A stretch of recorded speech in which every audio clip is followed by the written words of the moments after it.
Good morning student. आज revision हम लोग स्टार्ट कर चुके हैं, तो उसी को कंटिन्यू करेंगे। हम लोग चैप्टर 1 को ही रिवीजन को कंटिन्यू करेंगे। आज हम बात करेंगे बेटा क्रॉप प्रोडक्शन मैनेजमेंट की। देखो, लास्ट लेक्चर के अंदर हम लोगों ने बात की थी क्रॉप की वैरायटी के इम्प्रूवमेंट की। ठीक है, आज हम बात करेंगे क्रॉप प्रोडक्शन मैनेजमेंट की। इसका क्या मतलब है कि आपने एक अच्छी वैरायटी ऑफ क्रॉप डेवलप कर लिया, आपने एक अच्छी वैरायटी ऑफ क्रॉप को बना लिया, अच्छे बीज बना लिए, प्लांट ब्रीडिंग से, जेनेटिक इंजीनियरिंग से, कुछ भी करके आपने एक अच्छी वैरायटी डेवलप कर ली, लेकिन अगर उसका प्रोडक्शन को आपने मैनेज नहीं किया तो इसका मतलब है आपको काफी बड़ा भारी नुकसान हो सकता है। और यही एक कॉज ऑफ कंसर्न है हर एक साइंटिस्ट का कि आप कितना भी अच्छा बीज बना लो, कितनी भी अच्छी वैरायटी डेवलप कर लो, लेकिन अगर आपका बीज का जो प्रोडक्ट को न्यूट्रिएंट सप्लाई अच्छे से नहीं हो रही है, या उसकी वो धरती में मिलने वाले न्यूट्रिएंट को प्रॉपरली यूटिलाइज नहीं कर पा रहा है, तो आपको जो है नुकसान उठाना पड़ सकता है। This is the cause of concern for all the agriculturist. तो उस केस में सभी लोग एक राय पे आए कि हम लोग क्रॉपिंग पैटर्न्स को अडॉप्ट करें, जो आप पढ़ चुके हो, मिक्स क्रॉपिंग, क्रॉप रोटेशन वगैरह, इन चीजों को हम लोग अडॉप्ट करें। लेकिन इसके साथ साथ एक जो इंपॉर्टेंट चीज थी, सबसे पहले तो हम ये बात करेंगे कि जी क्रॉपिंग पैटर्न का क्या मतलब हुआ कि हम लोग क्रॉप को मिला जुला के लगा दें, मिक्स करके लगा दें, ठीक है, इस तरीके से लगा दें। इसका फायदा क्या होता है, ये एक तो सॉइल इरोजन को कम करती हैं, ये पैटर्न सॉइल इरोजन को कम करेंगे, बेटर यूटिलाइजेशन होगा रिसोर्सेज का, न्यूट्रिएंट का, ठीक है। इसके अलावा फर्टिलिटी ऑफ सॉइल बढ़ेगी, increase the fertility of soil,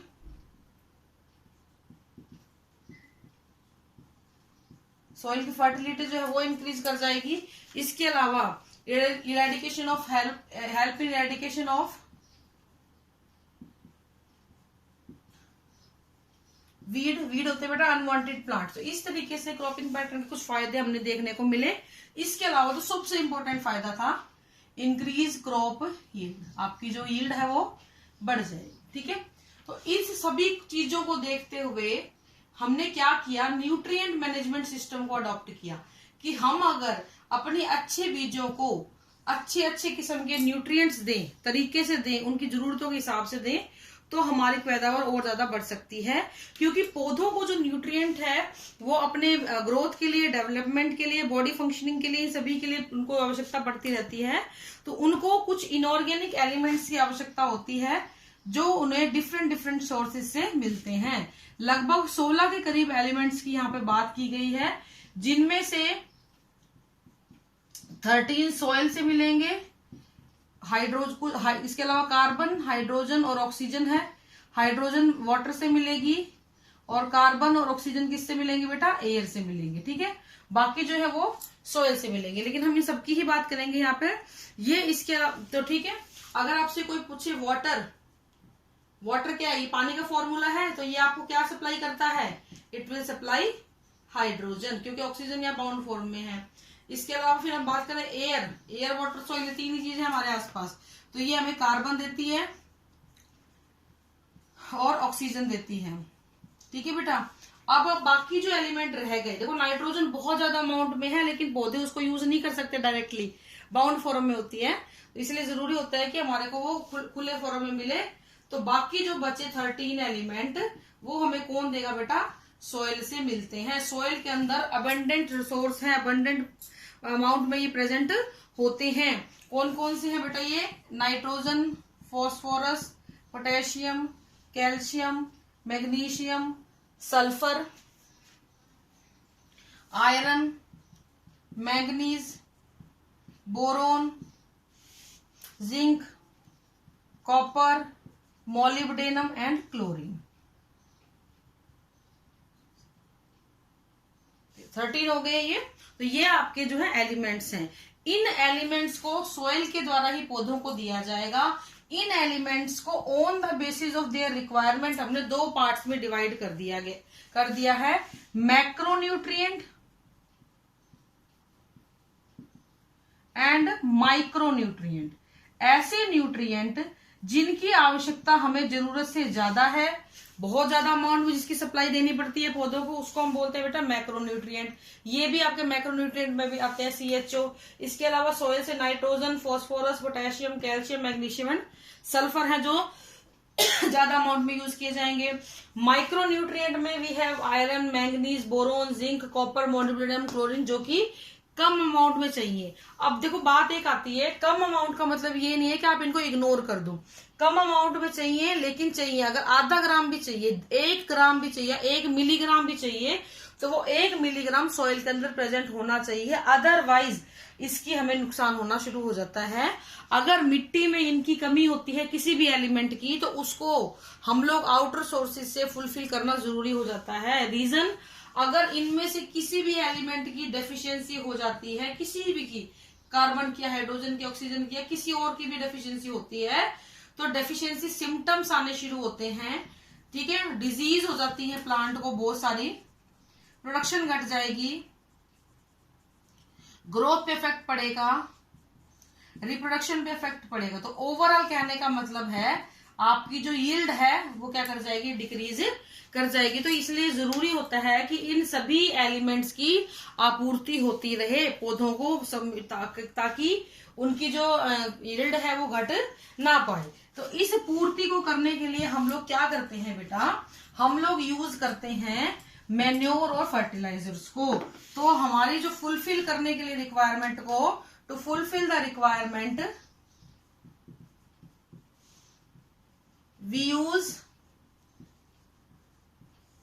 2 things, manure and fertiliser. इनको एक एक करके हम एक्सप्लेन करेंगे।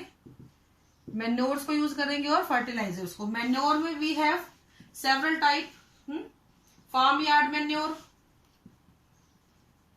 ग्रीन मैन्योर, वर्मी कंपोस्ट और सिंपल कंपोस्ट, ठीक है, ये है जो हम लोग यूज करते हैं। इसके अलावा फर्टिलाइजर्स केमिकल सब्सटेंसेस है, NPK की फॉर्म में इनको यूज किया जाएगा। तो सबसे पहले हम बात करेंगे ये मैन्योर क्या है। बेटा मैन्योर क्या होते हैं, ये कुछ पार्शियली डिग्रेडेड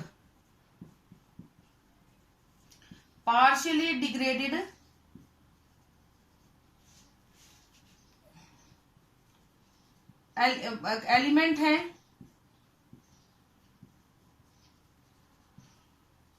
और ऑर्गेनिक नेचर के होते हैं, जो धीरे धीरे स्लो डाउन होकर डिग्रेड हो जाएंगे और किस में कन्वर्ट हो जाते हैं बेटा, मैन्योर में कन्वर्ट होते हैं। ये लेस पॉल्यूटिंग होते हैं, इनमें पोल्यूशन बिल्कुल नहीं होता है, बहुत कम पोल्यूशन ये करते हैं। इसके अलावा न्यूट्रिएंट की सप्लाई काफी होती है, न्यूट्रिएंट रिच होते हैं, लेकिन इनकी सप्लाई कैसी होती है बेटा, थोड़ी सी स्लो होती है। लेकिन क्योंकि ये नुकसान कम कर रहे हैं, इसलिए जो है इनको हम लोग अडॉप्ट करने की पूरी कोशिश करते हैं। फार्म यार्ड मैन्योर और कंपोस्ट बिल्कुल सेम सा ही है। जो भी आपके खेती बाड़ी का काऊ डंग है, काऊ यूरिन है, फार्म यार्ड कचरा है, खेतों का कूड़ा कचरा है, खेतों का जो डस्ट वगैरह है, जो भी खेतों से निकलने वाला जो वेस्ट, खेती बाड़ी का जो वेस्ट होता है, और इसके अलावा एनिमल जो डंग होता है, उन सारों को हम लोग क्या करते हैं, एक जगह पे इकट्ठा कर देते हैं और उसको डिग्रेड होने के लिए छोड़ देते हैं, तो हमें कंपोस्ट मिल जाती है।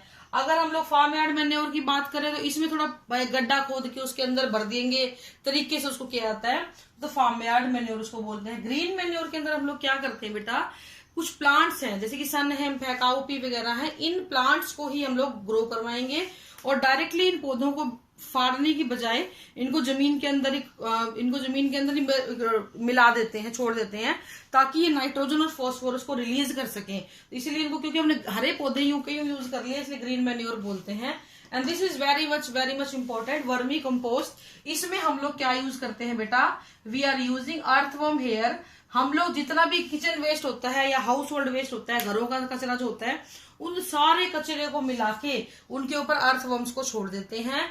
उनमें से ऑर्गेनिक, उस कचरे में से सारे ऑर्गेनिक वेस्ट को अर्थवर्म यूज करेगा और धीरे धीरे उस अर्थवर्म के द्वारा उस सारे के सारे मटेरियल को डिग्रेड कर दिया जाएगा और बदले में जो चीज हमें मिलेगी, जो उसका एक्सक्रीटा होगा, वो हमें क्या मिलेगा, वर्मी कंपोस्ट। हाईली न्यूट्रिशियस होता है, इसकी न्यूट्रिशनल वैल्यू बहुत ही ज्यादा होती है और बहुत ही इंपॉर्टेंट प्रॉपर्टीज ये रखता है। तो ये कुछ ऐसे हैं जो आपको घरों के किचन वेस्ट है, इनसे सबसे मिल जाते हैं। ठीक है, फर्टिलाइजर्स की बात बेटा हम कल करेंगे, आज के लिए इतना ही है। Thank you, have a nice day.